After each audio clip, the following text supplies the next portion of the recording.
오늘 저녁 그 청지기 세미나인데요. 우리 모든 직분자들이 다 오셔야 됩니다. 우리 특별히 직분 이미 받으신 분들도 참여하셔서 중요한 교회의 사역에 원로 목사님 때 1대 사역, 제 사역이면서 2대 사역이다 이렇게 말씀드렸는데 뭔가 2대 사역의 새로운 변화가 시작이 되는 그런 아주 중요한 시점이에요. 그래서 우리 모든 우리 직분자들은 다 참여하셔야 됩니다.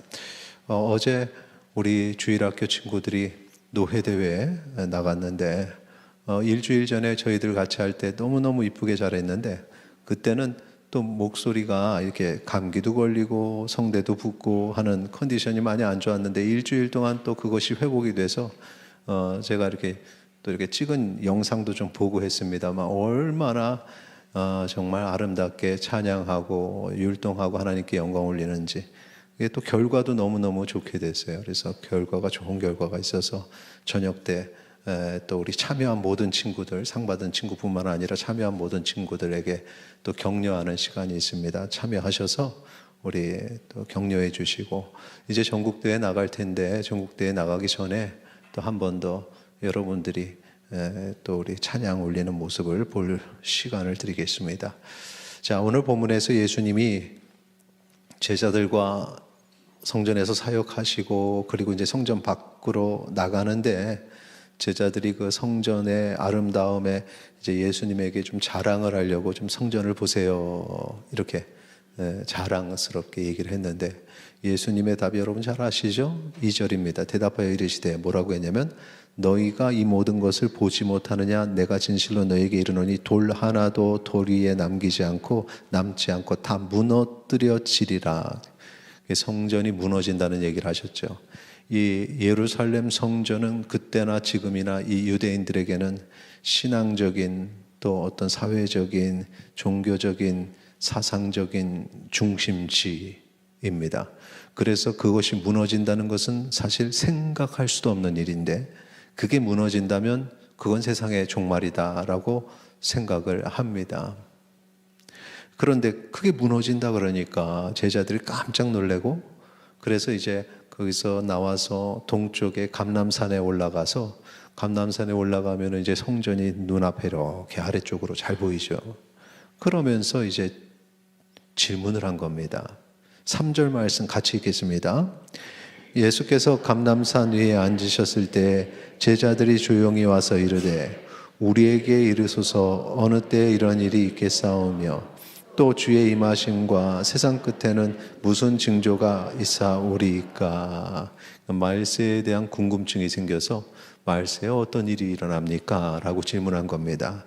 그러니까 예수님께서 말세가 시작될 때는 이런 일이 벌어지고 그래서 시작 처음 특징 그 다음에 중간에는 이런 일이 벌어지고 마지막 끝에는 이런 일이 벌어진다라고 아주 구체적으로 설명을 해 주셨습니다. 첫 번째 말세의 처음 특징이 5절에서 8절까지 소개되어 있는데 우리 5절 같이 읽도록 하겠습니다.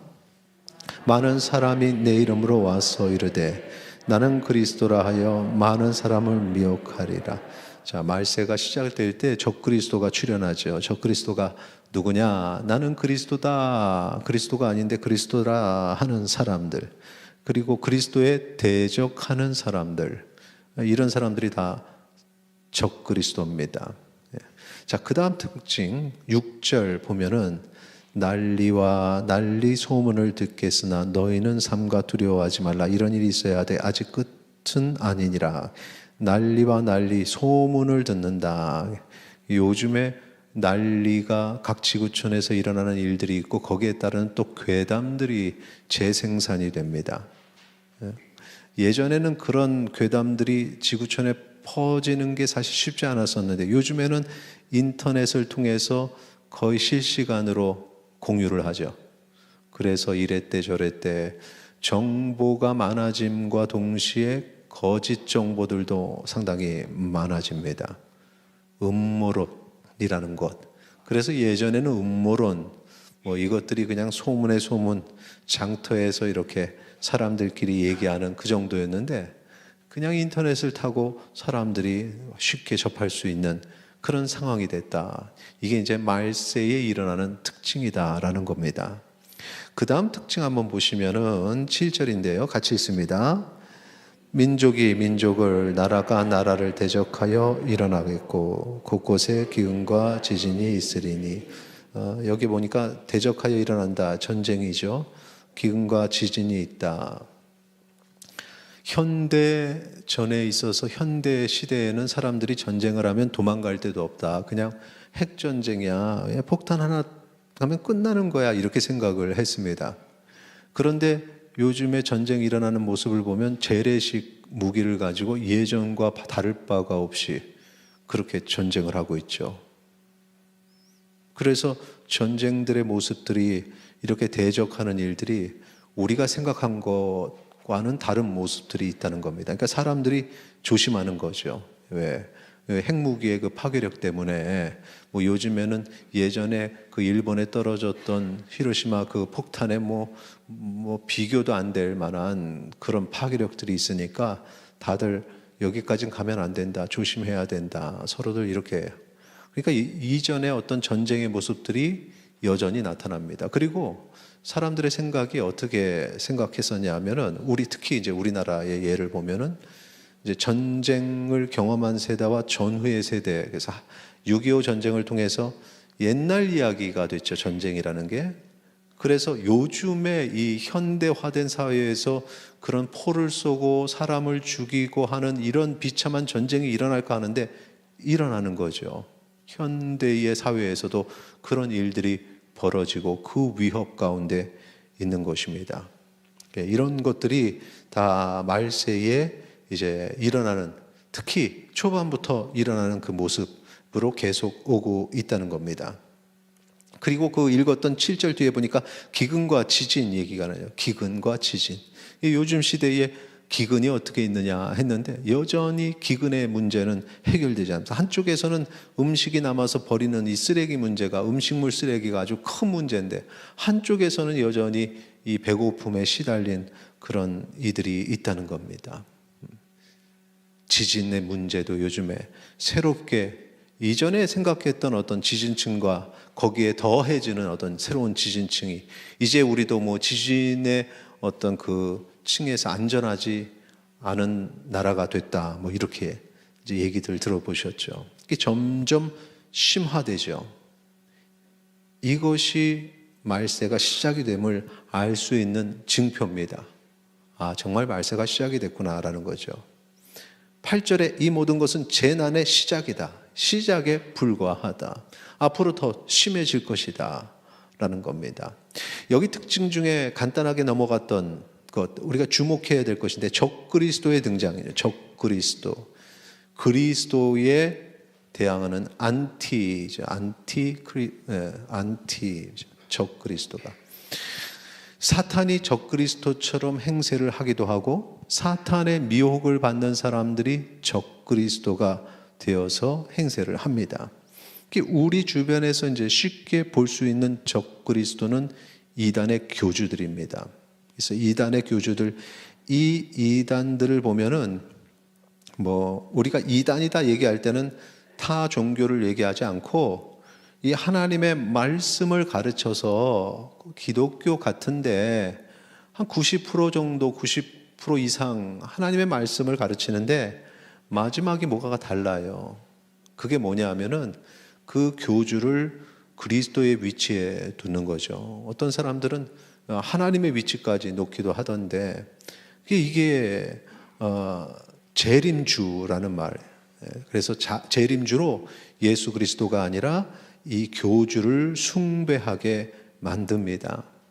그래서 밖에서 그냥 객관적으로 이렇게 보면은 야, 여긴 좀 집단이 이상하다 이렇게 느껴지는데 거기에 빠지는 사람들 보면은 깊게 빠져서 인생이 무너지고 가정이 무너지고, 얼마 전에 있었던 통일교 문제로 인해서 그 아들이, 엄마가 거기에 빠져서 모든 재산을 다 그렇게 다 탕진하니까 총으로 우리 전 총리를 쏴 죽였던 사건이 있었죠. 이 통일교가 이 정치계에도 아주 상세하게 연결이 돼 있었던 겁니다. 뭐 돈이 있으니까 돈을 통해서, 그리고 사람이 있죠. 사람을 통해서 그렇게 해서 정치 세력화하는 것. 그건 신천지도 마찬가지고 항상 정치 세력화하려는 그런 것들이 있어요. 그런데 최근에는 이 코로나로 인해서 신천지가 문제가 있는 집단이라는 어떤 것들이 전 국민적으로 좀 드러났죠. 그래서 이제 좀 거리를 두려는. 이게 참 귀한 일입니다. 이 일은. 자, 이제 우리 한번 말세 중간의 특징을 보죠. 거기 보면 9에서 12절까지의 내용인데 9절에 보면은 같이 있습니다. 그때에 사람들이 너희를 환난에 넘겨주겠으며 너희를 죽이리니 너희가 내 이름 때문에 모든 민족에게 미움을 받으리라. 자, 그리스도인들이 너희를 환난에 넘겨주겠다. 너희를 죽일 것이다. 미움을 받을 것이다. 환난입니다. 한 단어로 표현하면 그리스도인들이 환난을 받습니다. 기독교인들이 사회의 공공의 적이 됩니다. 교회가, 교인이 비난을 받습니다. 이게 말세 초기에서 말세 중기로 들어갈 때에 드러나는 현상인데, 우리가 지금 살아가는 시대는 중기에 들어섰습니다. 이런 일들이 계속해서 일어나고 있죠. 심지어는 적그리스도나 그 거짓 선지자들이 행하는 사회적인 어떤 문제들, 그런 것의 비난도 기독교를 향하게 되죠. 이 당연히 그렇게 답답하고 세상에 말도 안 돼 분노하지만 성경에 이미 기록되어 있습니다. 그렇게 말세에는 흘러간다고요. 이게 말세 중기에 우리가 들어섰구나라는 걸 깨달으시면 됩니다. 그래서 10절에 보면은 그때 많은 사람이 실족한다라고 얘기를 합니다. 서로 미워하는 부분은 당연하고 이제 실족하고 넘어지는데, 이 실족이라는 의미를 이제 우리가 세상 사람들이 자꾸 그렇게 악해지고 점점 세속적으로 이 적그리스도에게 넘어가는 그런 모습이기도 하고, 또 하나는 그리스도인들이 실족하는 모습도 있죠. 그래서 그리스도인들이 자꾸 신앙을 멀리합니다. 기독교 나 욕먹으니까 나 교회 안 다닐래. 그래서 기독교를 떠나게 되는, 교회를 떠나게 되는 이런 실족하는 일들이 이 말세 중간의 특징으로 이제 나타난다는 겁니다. 그래서 성도의 숫자도 줄고 교회도 줄고, 그래도 전국 이 전 세계에서 한국 교회는 그래도 부흥하는 교회인데, 유럽에 있는 교회들은 목회자가 일단 없습니다. 유럽도 그렇고 미국도 목회자가 없어서 그래서 영어를 잘하는 한인 목사님들, 우리 한인 목사님이 참 영적으로 충만해서 그래서 영어를 잘하시는 분은 미국에 가면 목회할 때들이 많아요.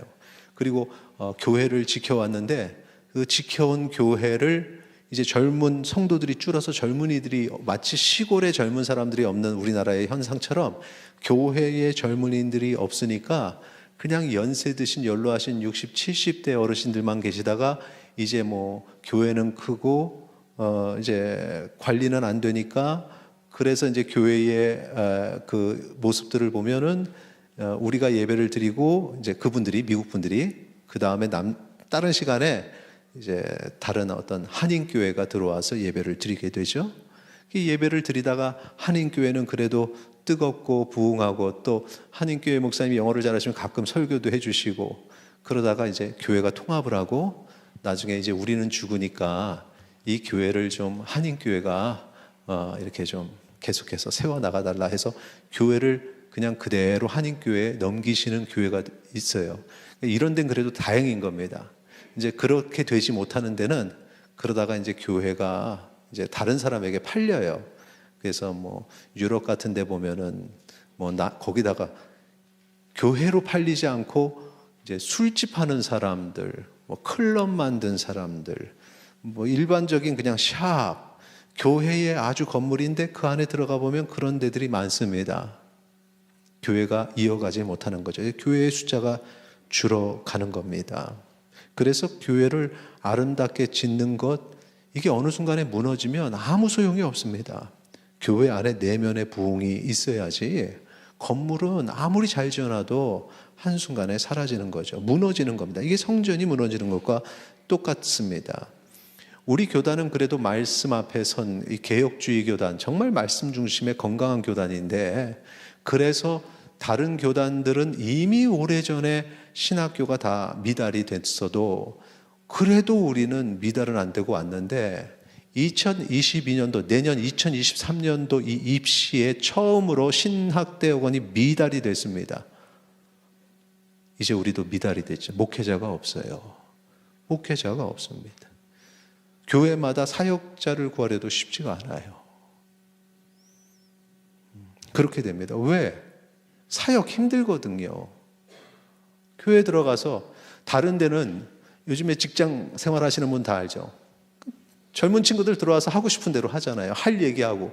그거를 이제 하나의 시대적 문화로 그냥 걔네들은 그런가 보다 이러고 이제 받아들이는데, 교회에서는 기본적으로 목회자라는 어떤 이미지가 있어서 젊은 세대들이 그걸 감당하지 못하는 겁니다. 너무 힘들죠. 그래서 사역자의 숫자도 적어지고 큰일 났습니다. 목사님들이 저에게 그 전화가 와서 사역자를 구해달라 그러는데, 우리 교구 전도사님 2분 모셨는데 한 분밖에 못 모셨어요. 쉽지 않습니다.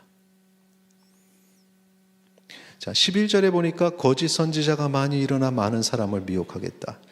그러니까 주의 종 사역자는 적어지고 성도는 적어지는데 거짓 선지자는 자꾸 많아진다는 겁니다. 자꾸 많아지죠. 이 거짓 선지자의 특징이 뭐냐면, 하나님의 말씀이 아닌데 하나님의 말씀처럼 선포하는 사람들이 거짓 선지자입니다. 이단들은 당연히 거짓 선지자고, 요즘에는 정통 교단 안에서도 야, 이거는 거짓 선지자의 모습인데 이렇게 가면 안 되는데 하는 위험한 경우들이 참 많습니다. 강단에서 하나님의 말씀을 온전히 전해야 되는데 하나님의 말씀을 왜곡해서 선포합니다.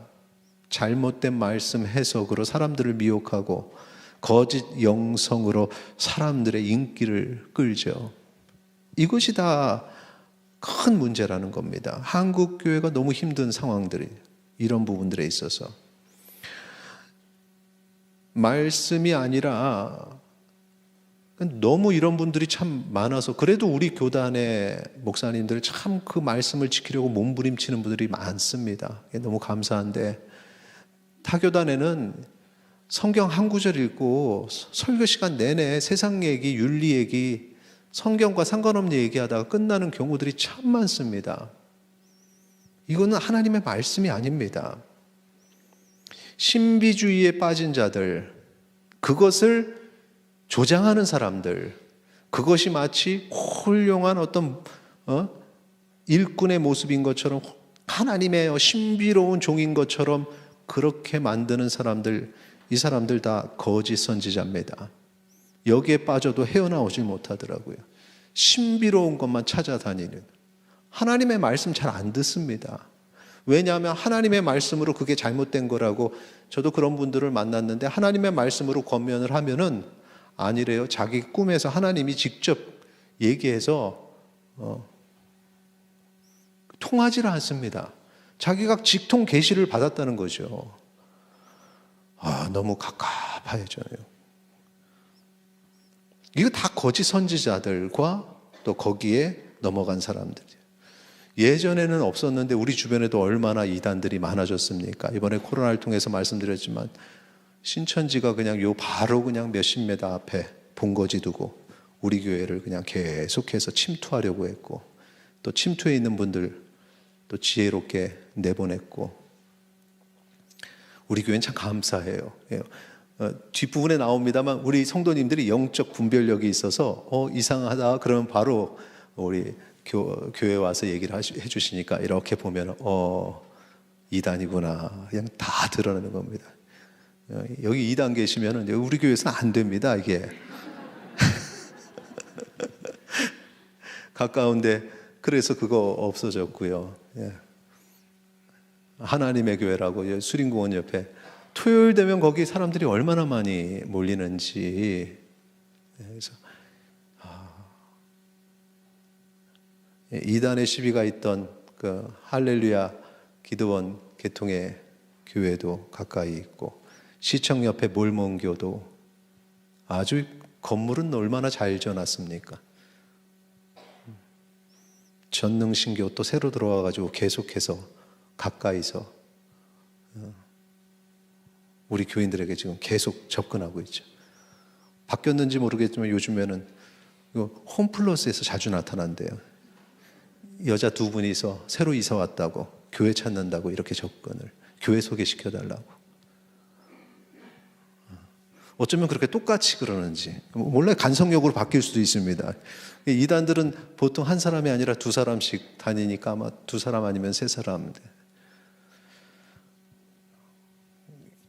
뭐 계속해서 주변에서 그러고 있죠.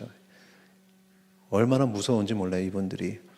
얘기 듣고 또 어느 날 갑자기 우리 앞마당에서 뭐 데모할 수도 있습니다. 너무 겁먹지 마세요. 하나님께서 하나님의 백성 편이지. 그 뭐 적그리스도나 이 거짓 선지자들은 결국은 결과를 보면 압니다. 자, 그 다음 말세 중반에 일어나는 일 12절 보시죠. 같이 읽겠습니다. 불법이 성함으로 많은 사람의 사랑이 식어지리라. 사랑이 식어지죠. 사랑의 관계가 자꾸만 불법적인 일들이 벌어지고, 이게 이제 교회 안에서도 교회가 그리스도의 몸된 교회의 모습에서 벗어나는 게 교회 안에서도 자꾸 불법적인 모습이, 그리고 또 사랑이 식어지면 어느 순간에 이름은 교회인데 교회가 아닌, 그리스도의 몸이 아닌 그런 이제 단계가 됩니다. 그래서 교회라고 다 교회가 아니에요. 그냥 가짜 교회들이 많은 거죠. 그리고 그 안에, 그런데 이제 있던 사람들은 이제 주로 특히나 이게 인생에 여러 가지 시련이 있는 분들이 이 사랑 공급을 이제 못 받다 보면은 어느 순간에 이분들이 그 순간에 이제 이단의 유혹을 받아서 이단에게 빠집니다. 주로 뭐 성경 공부 모임 가자고, 같이 예배 드리자고, 기도 모임 있다고 해서 가는 분들의 99.99%는 다 이단에 빠지는 거죠. 자기는 아니라 그래요. 절대 아니라고. 그냥 은혜로운 자리에 간다고. 근데 이단이에요. 그래서 적어도 구역 식구 중에 교회를 안 나오시는 분들, 이게 지금 오늘 저녁에 그 얘기를 좀 할 건데, 그거의 책임이 구역장과 강사에게 있습니다. 구역 식구 중에 안 나오면 관심을 갖고 그 영적인 상태도 파악하고 어떤 지금 신앙의 상태고 어떤 삶의 상태인지를 알아야 되는데, 우리 구역 식구들이 어떤 상태인지를 모르고 안 나와도 모르고 이단에 가도 모르는 겁니다. 구역장과 강사의 책임이에요. 나중에 하나님이 물으십니다. 돌아봐야죠. 살펴봐야죠. 그리고 빨리 알려줘야 되죠. 그래서 교회에서 그런 분들을, 어떤 정말 문제가 있거나 상처가 있거나 이런 분들을 전체적으로 온 교회가 그분들을 품어야 되는데 알아도 얘기를 안 해요. 그게 마치 교회에다가 그거 아세요? 꼬지르는 거?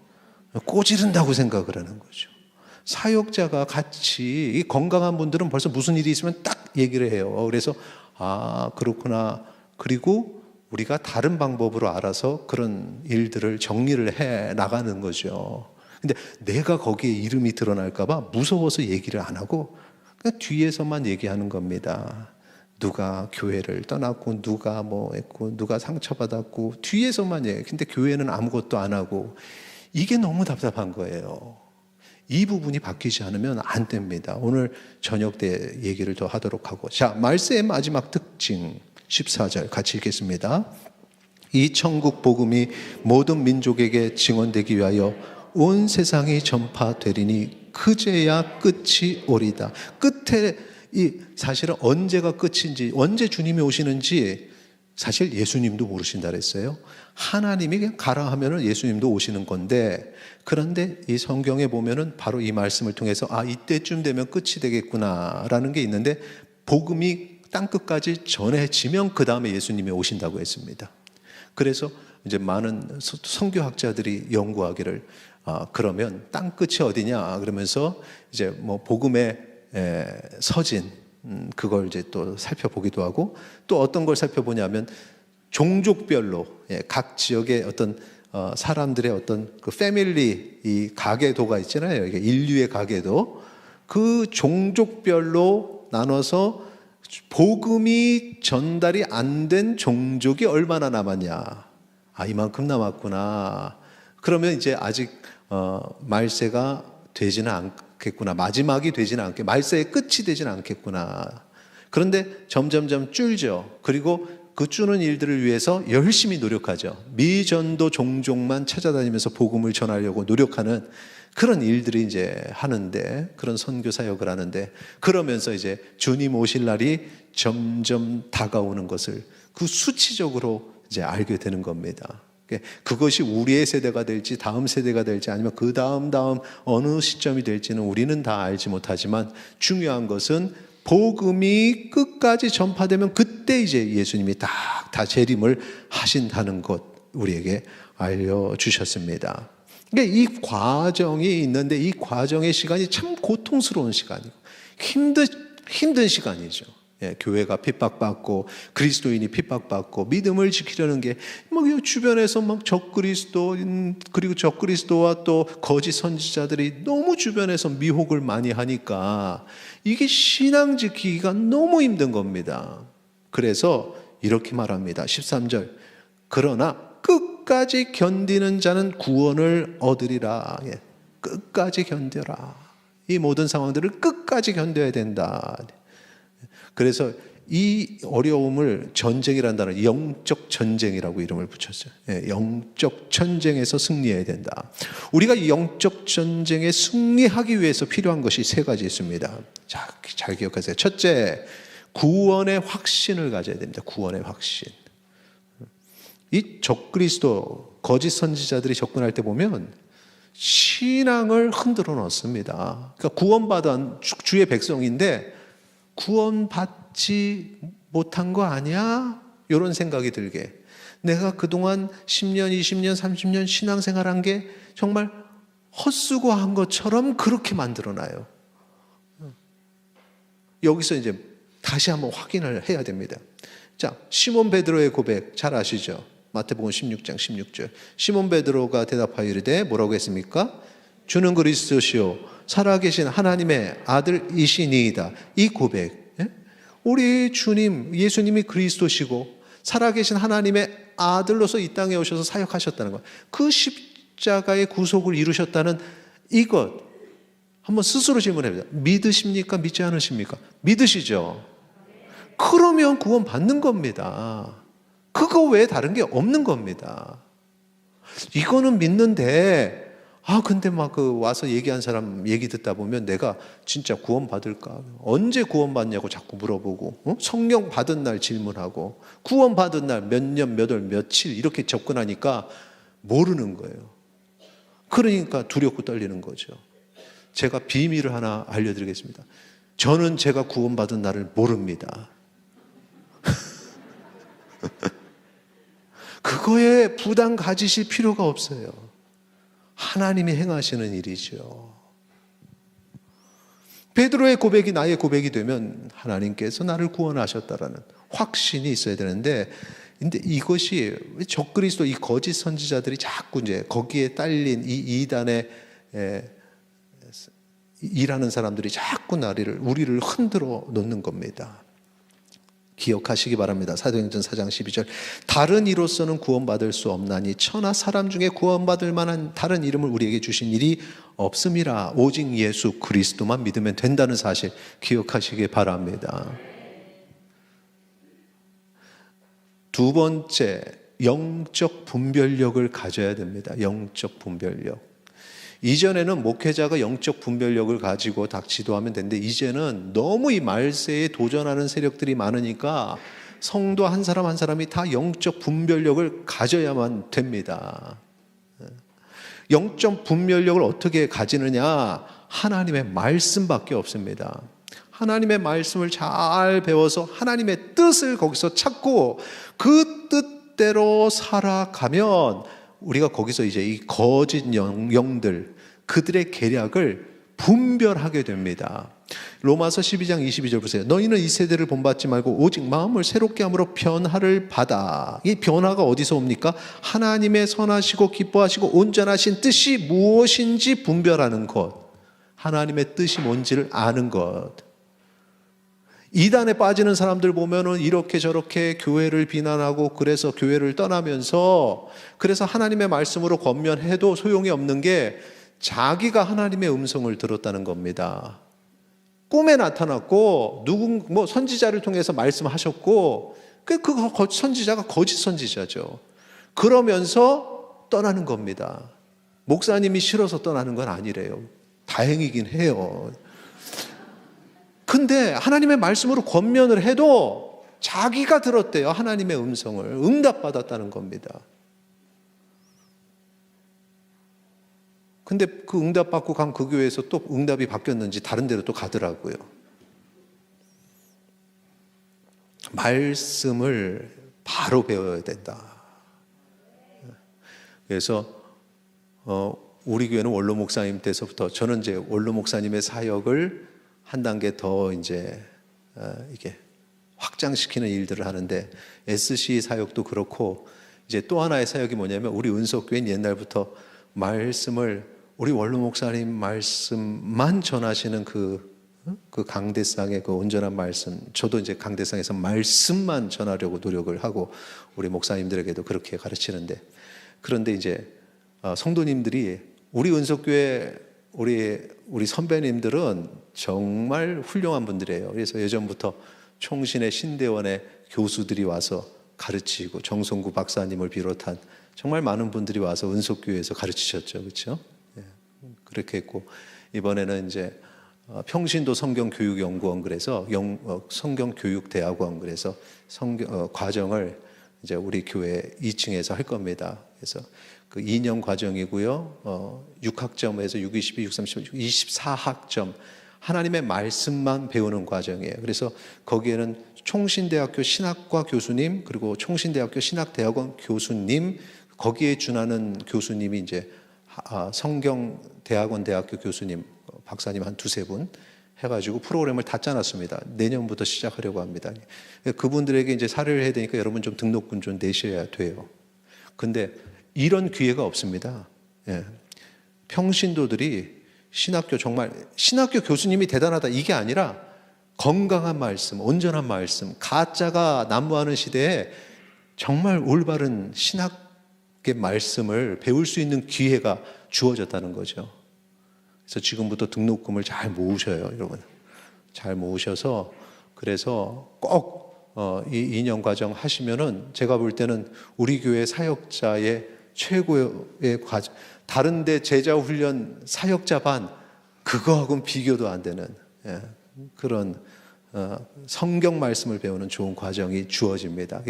뭐 성도님들뿐만 아니라 이거는 한국 교회에 다 열어놓는 그런 과정이에요. 평신도를 위한 과정. 그런 걸 통해서 영적 분별력을 가져야 된다는 사실을 기억하시기 바랍니다. 자, 세 번째 마지막 세 번째 신앙의 중심에 그리스도의 십자가를 두어야 한다. 그리스도의 십자가 신앙 이게 가장 중요한 거죠.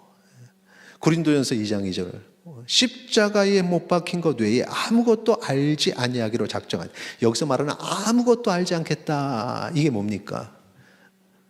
교회에 인간관계를 누는 사람들이 있어요. 그래서 인간관계를 잘 만들어야 되고 인간관계를 통해서 신앙이 뭐 중심 아니요 십자가 또 신비주의 뭐 이적과 기사 뭐 이런 최고의 것이라고 생각하는 사람들 이거 다 소용없는 것들입니다. 기사와 표적 마태복음 24장 24절 보세요. 거짓 그리스도들과 거짓 선지자들이 일어나 큰 표적과 기사를 보여 할 수만 있으면 택하신 자들도 미혹하리라. 큰 표적과 기사를 하는 사람들이 어떤 사람들이에요? 거짓 그리스도인들과 거짓 선지자들이죠. 큰 표적과 기사를 했기 때문에 거짓 그리스도인과 거짓 선지자들이 아니라 표적과 기사는 예수님이 사역하면서도 보여주셨습니다. 근데 그게 신앙의 중심인 것처럼 그렇게 행하는 사람들이 거짓 그리스도 거짓 선지자들이고 거기에 사람들이 미혹되죠. 요즘에 그 성령, 성령 춤, 성령 노래, 성령 춤춘다는 사람들 그 춤 보니까 힌두교 집단으로 춤추는 거하고 너무 비슷하더라고요. 제가 그거 봤습니다. 거기에 신앙, 그게 그리스도인이 신앙이라고 합니다. 거기에 사람들이 몰려갑니다. 십자가의 신앙을 붙잡는 성도님들이 되시기를 바랍니다. 그리스도의 십자가 중심의 신앙 가지면 이런 이단들 쳐다도 안 봅니다.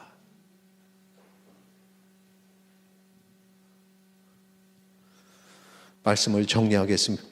자, 말세의 시작에 어떤 일이 있습니까? 적그리스도가 등장하고 난리와 괴담으로 민심이 흉흉해지고 전쟁과 기근이 있고, 자, 말세의 중간에 들어가면 그리스도인이 미움과 환난을 당하고 그리스도인의 숫자가 적어지고 말씀을 왜곡하여 전하는 거짓 선지자들이 많아지고 사랑이 식어지고 개인주의가 강해진다. 그러니까 우리가 지금 말세 중간에 들어섰습니다. 말세의 마지막에는 복음이 땅끝까지 전해진다는 거죠. 자, 믿는 자는 이 말세의 영적 전쟁에 어떻게 참여해야 되는지, 참여하는 방법. 첫째, 구원의 확신을 가지십시오. 둘째, 말씀을 듣고 배워서 영적 분별력을 가지십시오. 셋째, 거짓 신앙을 버리고 그리스도의 십자가 중심의 신앙을 가지십시오. 이렇게 하면 우리가 건강한 그리스도인, 오늘 설교의 점에 말세의 온전한 그리스도인인데, 이 말세를 살아가는 온전한 그리스도인이 되실 줄 믿습니다.